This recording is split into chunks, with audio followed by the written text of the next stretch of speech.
पुरोगामी TV news, महाराष्ट्राचं आपल्या हक्काचं मराठी चॅनल। नमस्कार, पुरोगामी टीव्ही न्यूज मध्ये सर्व दर्शकांचे स्वागत। महाराष्ट्राच्या राजकारणात मोठा फेरबदल। राज्याच्या राजकारणातून एक अत्यंत मोठी आणि ऐतिहासिक बातमी समोर येत आहे। राष्ट्रवादी काँग्रेस पक्षाच्या नेत्या सुनेत्रा पवार यांची महाराष्ट्राच्या उपमुख्यमंत्रीपदासाठी निवड करण्यात आली आहे।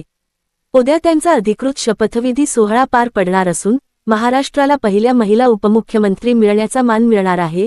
महाराष्ट्राच्या स्थापनेनंतर पहिल्यांदाच एका महिलेची उपमुख्यमंत्रीपदी वर्णी लागत आहे। उद्या सुनेत्रा पवार या पदाची आणि गोपनीयतेची शपथ घेतील। राष्ट्रवादी काँग्रेसच्या कोर कमिटीच्या बैठकीत सुनेत्रा पवार यांच्या नावावर शिक्कामोर्तब करण्यात आले। गेल्या अनेक दशकांपासून महाराष्ट्राच्या मंत्रिमंडळात महिलांचे प्रतिनिधित्व राहिले आहे, मात्र मुख्यमंत्री किंवा उपमुख्यमंत्री यांसारख्या सर्वोच्च पदांवर महिलांना संधी मिळाली नव्हती। सुनेत्रा पवार यांच्या या निवडीमुळे राज्याच्या राजकारणात महिला सक्षमीकरणाचा एक नवा अध्याय सुरू झाला आहे। राष्ट्रवादी काँग्रेसमधील फुटीनंतर आणि अजित पवारांच्या निधनानंतर निर्माण झालेली पोकळी भरून काढण्यासाठी सुनेत्रा पवार या एक सक्षम चेहरा म्हणून समोर आल्या आहेत। पुरोगामी टीव्ही न्यूज महाराष्ट्र।